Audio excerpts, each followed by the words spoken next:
to this podcast.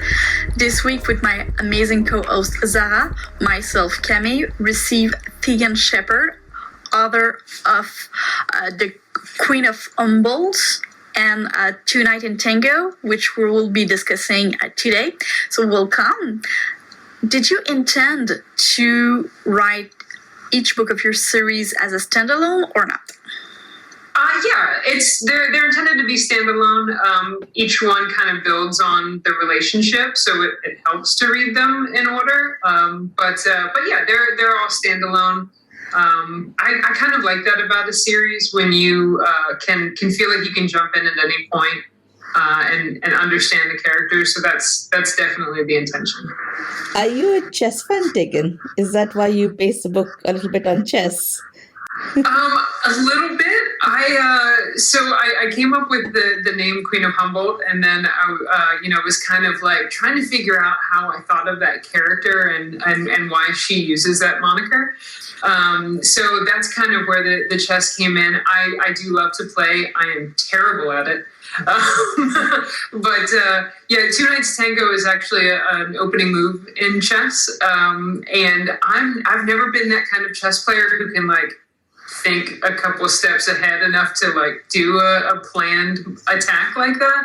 I give it my best, but Marisol is definitely better at chess than I am. So did this title come first or did the story come first? I think the story came first. I actually, this series started as a fan-fic. It is based on a kind of a lesser known pairing from the video game Mass Effect. And it's Arya, Tilok, and Tivos. For if anybody plays Mass Effect, it's those two. Yeah. I see it now. Yeah, so I've written most of this as fanfic of those two, and then I kind of wanted to go in a different direction that I couldn't with those characters, so I decided to turn it into original fic, and it kind of blossomed from there. Do you play a lot of video game? I do. I'm a big gamer. I'm a big fan of Mass Effect. That's my favorite one. But anything BioWare does. So the Dragon Age series, love those. Also a big fan of Assassin's Creed, especially the more recent ones where you can like pick your assassin and make her female. That always makes it more fun for me, honestly. So. This book, so this series essentially has a slightly darker tone compared to your earlier books. Is that how you had planned it, or did that just happen to be? Yeah. I most of my romance are kind of fluffy, and I do some angst, but not this much for sure. But yeah, I like the idea of a little bit of grittier storyline. I tend to read everything, so I kind of wanted to go in that grittier storyline, like a Jerry Hill kind of. Darker mystery type thriller. And it's a lot of fun to write, especially, writing just one type of story can sometimes get a little monotonous. So it's nice to kind of like veer sideways every now and then and do something new to just keep everything fresh. So. Are the darker scenes harder to write? I kind of like writing that a little more, like the darker stuff. It lets me tap into the video gaming, right? Because you tend to have the fighting games in there. They're I wouldn't say harder to write. Like most folks will tell you that writing a sex scene is probably the hardest thing to do. It's so much easier to write people punching each other than people like kissing each other. So, so it's a little bit. It's fun and different. So I wouldn't say it's harder, but. How much research did you need to do to write this book? A lot, actually. That's one of the things that I wanted to get some of the stuff, because this is more realistic, I guess, than some of the other stuff that I've written that's darker. I did some sci-fi a little while back, and that was set on the moon. I didn't have to research much. But this, I wanted to get some things right. Marisol is a Latinx character. And as a white author, I wanted to make sure that I was being sensitive in writing that. I also don't live in Chicago or Illinois, so I had to do some kind of like looking into the legal system there and the political system. And so, yeah, so there was a fair amount of research. I can't say that I got it all right, and I know there's things I got wrong, and I apologize. But I love the research end. I tend to be a bit of a history nerd and that kind of stuff. So doing some of the research for the books is actually kind of my favorite part. It just gives me excuse to go down Wikipedia rabbit holes and call it work, right? Did you use sensitivity readers or editors to use your book? I did, absolutely. I used a sensitivity reader, and I would really encourage that. That's kind of something that's like close to my heart, is writing diverse characters and doing it well. So I did use a sensitivity reader. I would recommend any author who's writing outside of their group, especially if you're writing a marginalized character, to definitely use a sensitivity reader. And also, one of the things I learned a lot from my sensitivity reader, because I got a lot wrong early on, and she kind of called me out on it, which is fantastic. That's what you want, right? You want somebody to make sure that you're growing as an author. Yeah, it did. That's the long answer. Okay, so that starts me a question. Okay. Did your comeback from your sensitivity readers, sparked a little plot with Sabrina, and I think that was Nia, the reporter, who asked her about her record? That actually wasn't from sensitivity reader. That was kind of something I wanted to address, given the state of politics, especially in the U.S.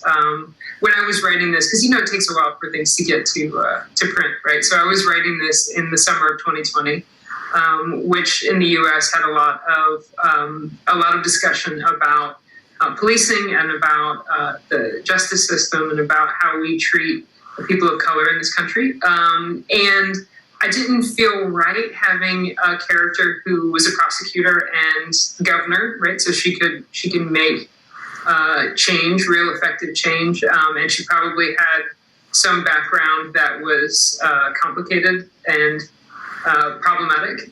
So I wanted to address that. I didn't want that to be something that readers was left, in the back of a reader's mind, like, hey, but she's a prosecutor. She probably did some stuff that was wrong. I did get a lot of feedback from my sensitivity reader about how I could actually take that storyline further, which is something that I really appreciate. Because, it's all of us need to hold ourselves accountable. And that's one of the things that my sensitivity reader said, is that in the original way that I wrote it, Sabrina didn't hold herself as accountable as she could have done. So between Marisol and Sabrina, whose voice came easier to you? And did any of them change the direction of the book or the story as you were writing it? Oh, that's a good question. I definitely think, so Marisol was kind of the catalyst of the story. She's the one, the first book, Queen of Humboldt, is mostly from her point of view. They're both split point of view, but it's mostly from Marisol in the first book. I would say she's the character that I really like, that caught my attention and made me want to write the story. But because she is Latinx and I'm white, I mean, hearing her voice is harder, right? Because I have to think in a different way than what comes what I was raised with, right? So I would say that Sabrina's voice is easier to write, but Marisol is the one who makes me excited, makes me want to tell her story. The way that I write is I kind of see the story like a movie, and I just write down what I'm watching. So sometimes I'm not describing well what I'm seeing, right? So my beta readers really help me clarify that story. I always know the beginning and the end. It's usually in the middle that gets a little tricky sometimes. And I did make some changes for both stories in the middle, but I have so the series is intended to be 7 books. Okay. And so I have the general plot of all 7 up here. Getting it out here is a little harder, but so the beginning and end I definitely knew. It's just that wavy in between journey. That's the hard part. So I'm going to ask a very spoilery question now, and you don't have to answer if you want, or you can tell us and we can edit this out. But are you waiting for 7 books for Marisol and Sabrina to actually be out in the open together? Or do you have plans for them to at least be out in public before then? By the end of the series, their relationship will be out in the open. Right. Okay. But yeah, how they get there, we'll leave that to the imagination for now. That one I'm going to keep close to the chest. Okay. But yeah, by the end, great. They definitely walk off into the sunset together. I keep coming back to the fact that at the beginning it was a fanfic of Mass Effect, and now I'm thinking, is Tyler kind of a Tagan Shepard or something? She absolutely is, yes. That makes sense now. Yeah. And that was actually, for me, Tyler, trying to, because when you write fanfic, right, you don't have to describe your characters that much, because everybody knows where you're coming from, right? Yeah. So making Tyler the fully formed character that she is was actually harder for me because she is Shepard. So, and everybody has their own Shepard, of course, but everybody has a pretty good idea of what Shepard is like and the personality. And yes, definitely Paragon. But yeah. Okay, there's kind of some bits that make more sense now in my mind. Right. So I would recommend to every viewer and listener to play the game because it's awesome and it will improve your enjoyment of the book. Absolutely, yes. And the Legendary Edition just came out, I think, last year, so you can play it on whatever platform now. It's available, and it's a great trilogy of games. And also, it's not the first one we have heard that is inspired by Mass Effect, right? Actually, it's Ray Magdan. I don't know if you know. Yeah. I do. I love Ray. I love Ray's work.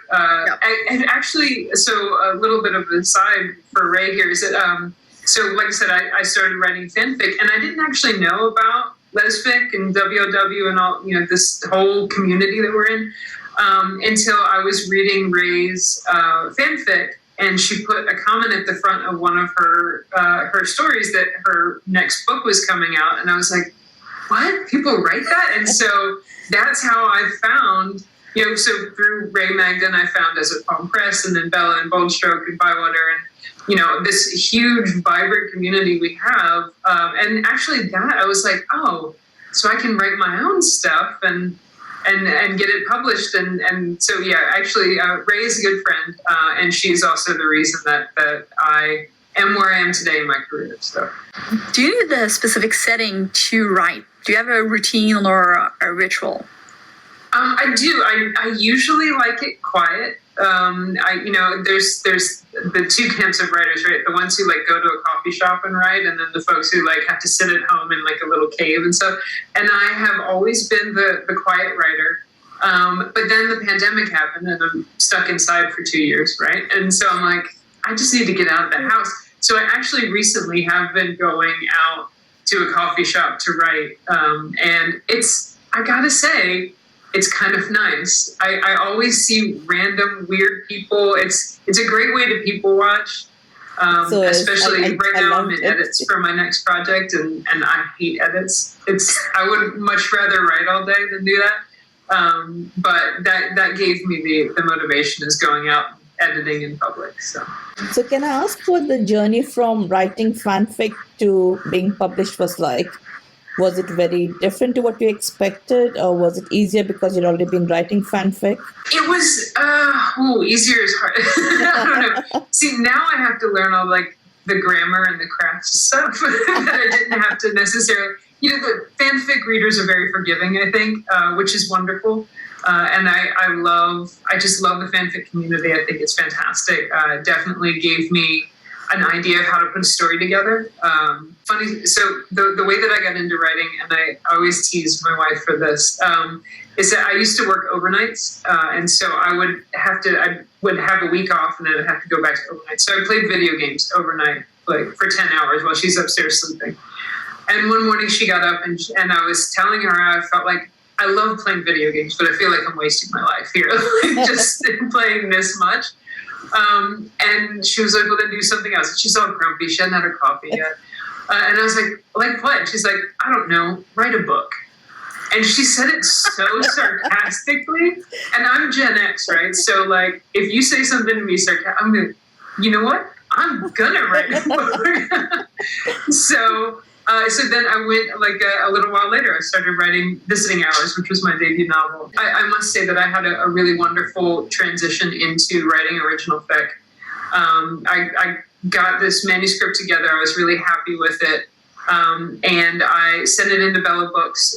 They were the first folks that I sent it to. And they took me the first try, which is not your standard journey. A lot of folks fight for years to find a publisher. So I was very lucky. They've been wonderful to me. But yeah, it's definitely different.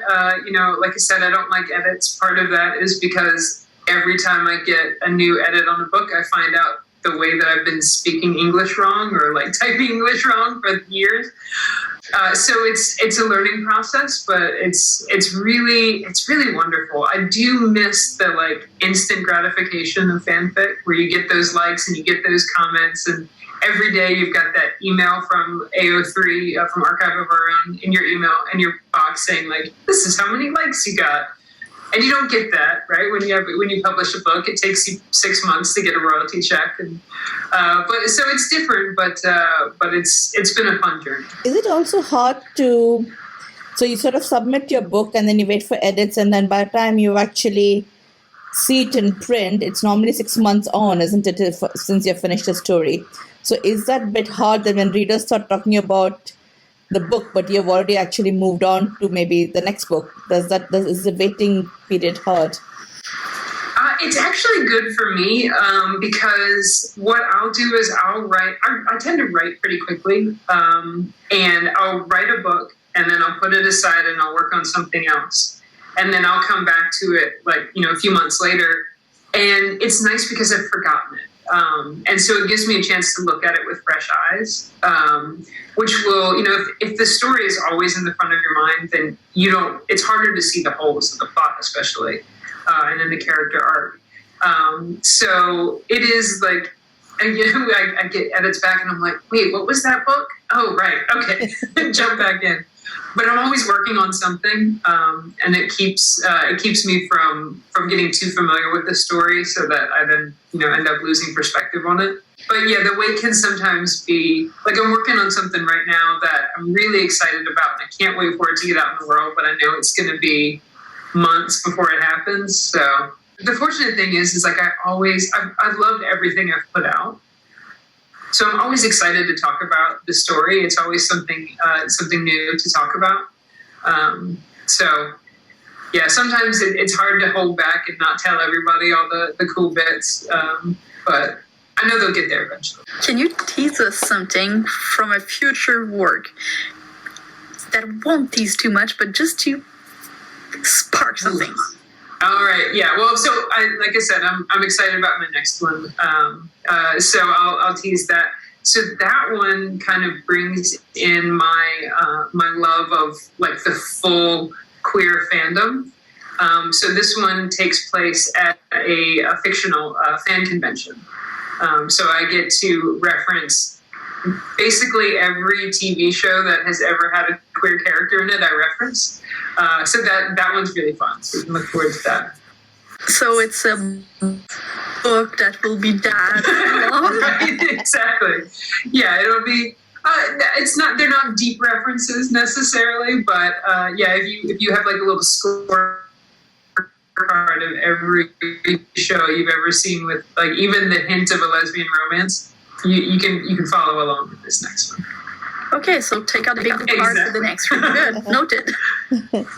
Talking about beta readers, Do you wait till you finished your first draft before you hand the book in, or do you give them chapter by chapter? And I always wait till it's done, and I always do a round of my own edits before I send it to beta readers. There was one a few years back. I think it was the first one actually I sent to beta readers because I think my first 3 books I didn't have beta readers on. But I think that one I sent to my readers probably too early. I should have done a little bit more editing on my own. And I feel so bad for them because I think what I sent them was around 120,000 words, and the final book was like 90,000 words. Like I cut so much, and a lot of it was based on their feedback. But I try and make sure that I'm as close as I think I can get to publication before I send it out. And I'm a plotter, so I always know where it's going when most of my books have about a 30-page outline. Like I'm a very extensive plotter. But there's things that change. So I don't want to send something and then, a chapter out and then a week later be like, oh, hey, ignore that. I cut that. So you mentioned earlier you had a wife. Can she read your work before it's finished? No, never. I do. I have a wonderful, beautiful wife, Chris. We've been married. We've been together for 21 years. And she is my biggest fan, but I do not let her read it until it's done. And that part of that started with my first book. Like I actually finished writing. So she said that thing about, why don't you just write a book? And so I did in secret. And I didn't tell her about it until I was like, this is actually something I could publish. So I told her about it, but so this is a personal thing for me. I worry about putting pressure on her because, like, if she reads it and she hates it, she can't say that to me because she's my wife, right? So, and if she reads it and loves it, she'll tell me she loves it, but I'll just assume it's because she's my wife. She's saying that. So she always, you get author copies of a book when it's published. So I always open that box up, take out the first copy, sign it to her, and give it to her. And she reads it before anybody else, but only like a month before everyone else. Very sweet. You're together since when, did you say? Oh, we've been together for 21 years. We met in college. I was 19 and she was 21. So. Sorry, I was just like, did I hear 21? Were there like 2 or something? Yeah, and I appreciate that. But yeah, no, I'm 40. I'm at that age where like just sleeping wrong will take me out for like a week. So circling back to Marisol and Sabrina. So Sabrina lives in a very privileged environment. Marisol's environment is a lot more grittier, right? Did you have to do a lot of research to create Marisol's environment? I did. It's a little bit harder. It was actually harder for me to write Sabrina's end of it. I did not grow up in poverty, but I didn't grow up rich either. So we were firmly lower middle class. So that actually, obviously not to the extent of Marisol grew up unhoused and went through a lot in her youth and has fought through a lot in her adulthood. I did a lot of talking to some folks who had different socioeconomic circumstances than me. A lot of interviewing folks ahead of time. I was not able to get a sensitivity reader who had experienced being unhoused. So I don't know how much of that I probably could have done better. But yeah, it's in the U.S. especially, if you don't grow up in that urban environment, which I didn't, I grew up in a very rural environment. It can be a very different thing. So I wanted to make sure I had a little more perspective on that. And I would not feel comfortable writing that time in her life. There was a little bit of flashbacks in Queen of Humboldt, but it wasn't writing in that specific headspace wouldn't be something I'd be super comfortable with because I don't have enough experience with it. This is a two-part question. What's your favorite part of writing, and what is your least favorite part of writing? Okay. I would say my least favorite part is dialogue. I don't feel like I'm very good at writing dialogue, especially witty banter. That's not my thing. And also the verb to lie versus the verb to lay. I'm terrible at it. I can't get it right. So that two-part there. My favorite thing is I like to write a lot of like the sensory scenes where the description of environment is really my favorite part to write. I feel like I can really dive into that. So yeah, I would say those are my favorite scenes to write. Do you have a favorite scene from book 2 that you enjoyed writing? So my favorite, I won't be too spoilery, but my favorite scene in Two Knights Tango was the balcony scene, that it's probably about halfway, maybe 3/4 of the way through. And part of the reason that I love that so much is that that's actually one that a couple of my beta readers suggested. So I was like fully in the characters and in that story, and I was able to write that after I knew like the full arc of the story. So it was, I feel like it was a lot of fun to write. There's also a lot of tension in that scene from them doing their own thing for the part of the book before that. So that one, I really enjoy that scene. If you could pick any queer character, fictional character in any type of media and go on a date with them, who would it be, and would your wife be mad? So this is a funny one because have y'all seen Arcane on Netflix? Or yeah. So there's Caitlin and Vi, right? So I have a mad crush on Caitlin, and my wife has a mad crush on Vi.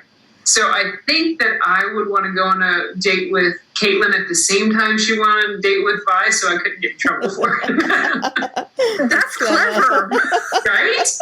Exactly. I want to ask about the bishop. How did the idea of creating this persona of the bishop come about? Yeah, I really as I was writing the books, I tend to like a lot of TV. I think we talked about that, but so I kind of looked at each book as like a season, and a series, right?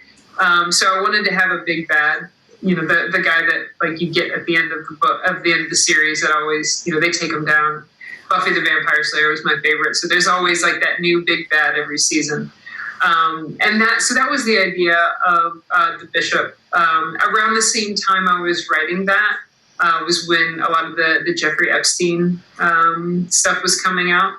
And so in the U.S. there was this, I don't know how much I need to explain Jeffrey Epstein, but there's a lot of issues with sex trafficking, especially in the U.S. And it was the idea of this guy who was hiding in plain sight, right? That everybody knew he was there except for the people who could stop him, except for people who could stop him were clients. So the idea of the bishop was kind of like the big bad, right, from a season, who is somebody that like you just know, you can see him from across the room and be like, that's not a good guy. And so that was the idea of the bishop. And yeah, before I came up with the idea of the chess theme, I'd already named him the bishop, so that just kind of worked out in my favor. But he's also like one of the things, I always think of bishops as kind of slippery, right? Because they move diagonally and they always kind of are able to slip out of, because they can move in any direction. So I think it kind of fits with him and his ability to slither out of all the worst situations. Do you prefer to write on computer or with pen and paper? I do both, actually. I take a lot of notes. So for my work, I travel around a lot. And I tend to have stacks of Post-it notes because I always have Post-it notes with me. And if I come up with a scene idea, I just write it down, but then they end up being like 10 Post-it notes long. So I have these little stacks of Post-it notes on my, I'm trying to see if I have one around. I don't think so. But so I end up with these stacks of Post-it notes attached to my outline and like little notes in my outline, like see Post-it note that says this. And I was on a plane a few months ago. I flew out to Phoenix. It's like a 6-hour flight, and I took a book that didn't last the whole time. So then I wrote a short story in like a notebook that I had randomly. But most of the time I type just because I'm not actually great at typing. So if I have to like transcribe something, I'm like, I'm going to mess that up. I want to ask about Tyler. So are we going to see her in future books, and is she going to have a bigger role? Absolutely, yes. Yeah, I really, and maybe it's because she's Shepard, right? I love Tyler's character. I love her story. You'll find out Tyler has a facial scar, and the way she got that will be kind of a big part of the future book. And she gets her own love story. Spoiler alert. I can't stand to leave people like not happily paired off. So she will definitely be around for a while. You said you had the entire plot for the 7th book in your head. Did you make some notes somewhere just in case, I don't know, you had a concussion or something? I do, yeah. I have some just a few like brief notes because sometimes I've found that if I outline things too early, I'll lose like the passion for the story.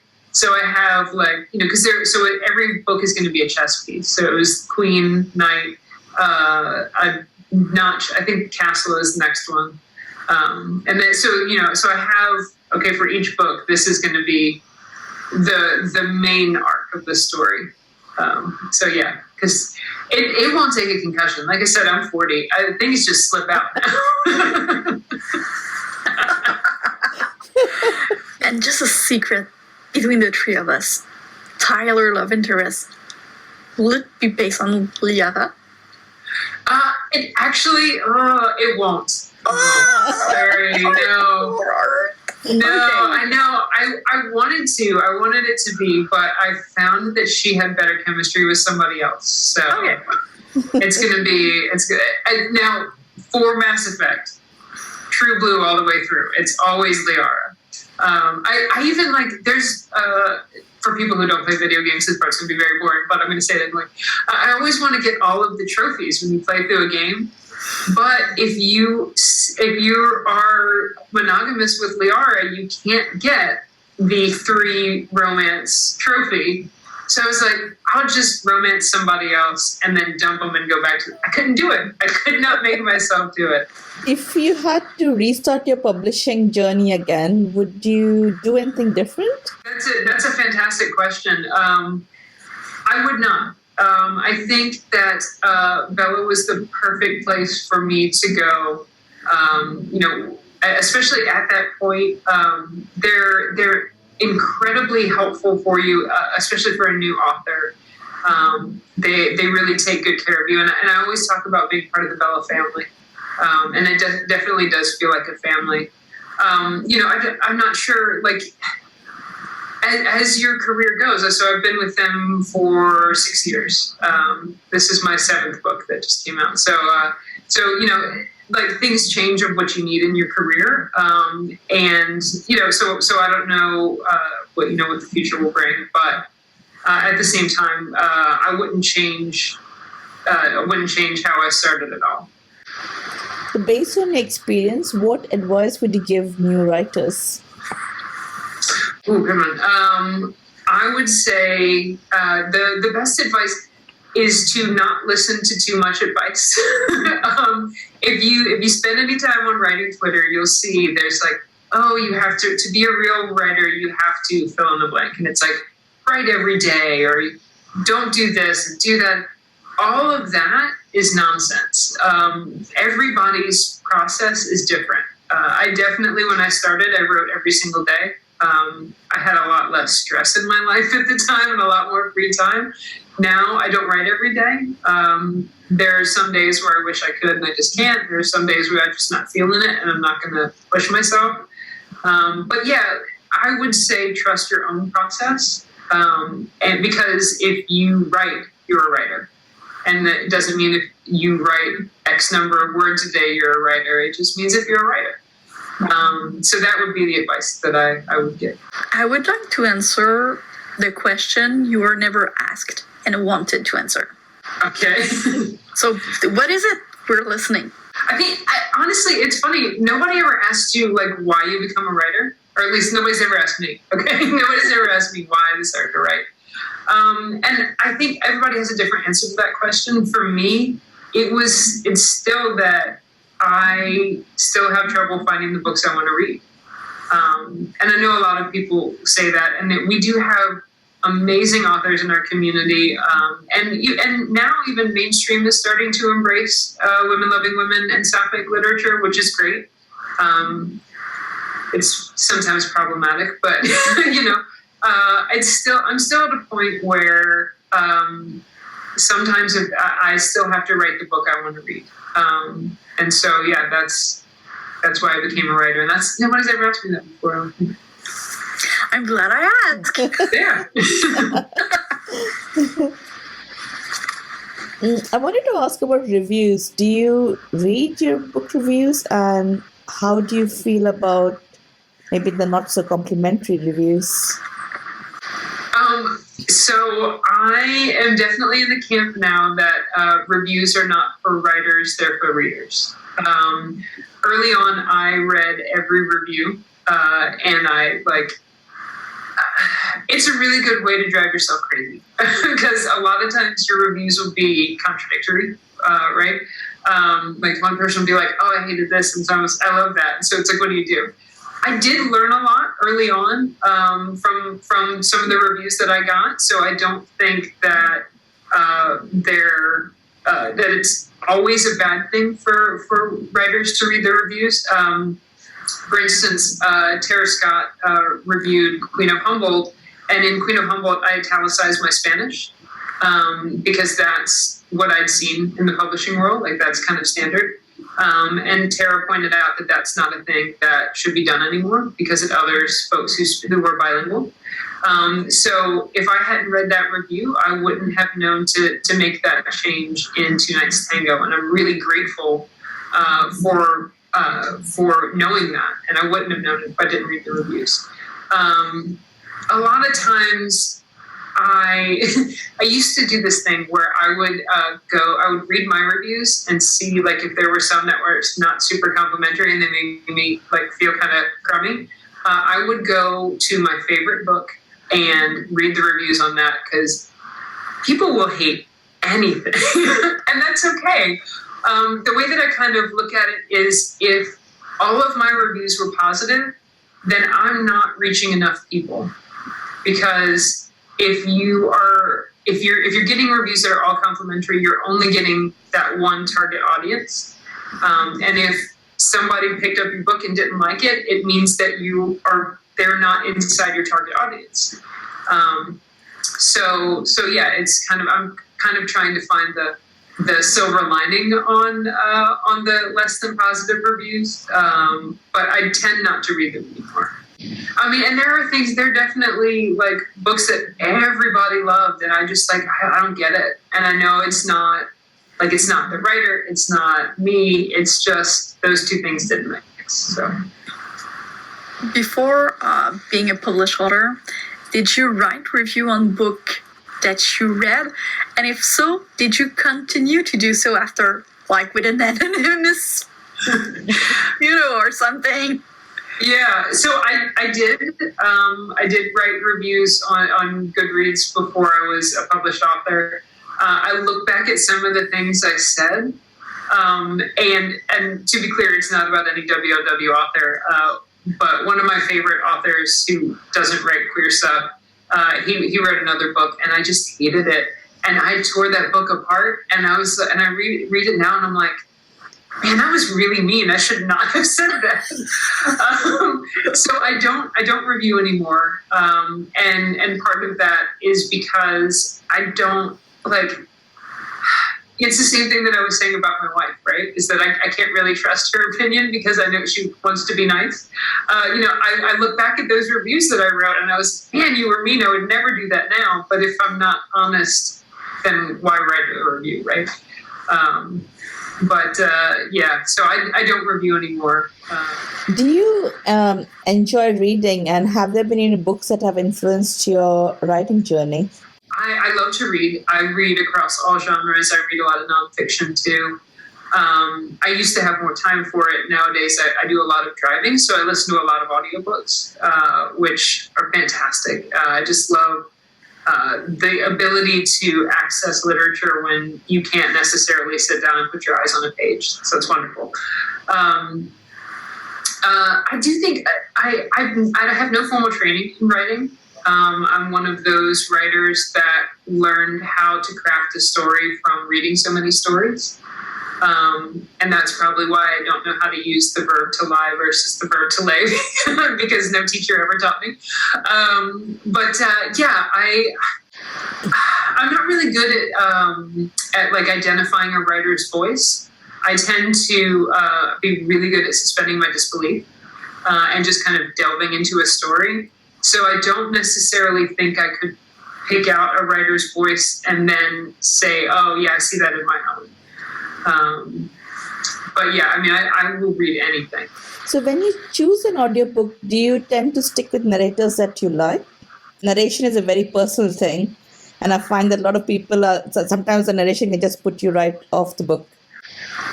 It is. It's a very personal thing, and it's something that I've been like paying a very close attention to recently. I don't pick based on the narrator. I pick based on the author, and then if there's a few narrators that I just love, right? And I would listen to them read a phone book. But generally, it's the story that I wanna read. And just hope it's a good narrator. I have definitely run into situations where I had to stop reading something because I didn't like the narration. Honestly, that happens more. I don't like multiple narrators on the same book. I know it's a very strange thing, especially if it's done like a staged reading where they're talking to each other. But even like going back and forth between chapters, I'm not a huge fan of that. Just because they oftentimes have to read the same character, but they're reading it in a different voice. So it throws me off. But I tend to be pretty forgiving of narration because I generally can enjoy the story, even if I'm like, oh, I wouldn't have used that accent, or I wouldn't have done that, or I wouldn't have done this. But I'm not much of an actor myself, so I just let them do their thing. If you want to share something unique or quirky about yourself with readers that they might not necessarily know. I have an anosmia. I cannot smell roses. An anosmia is a thing where you just, like, certain scents don't work for your body.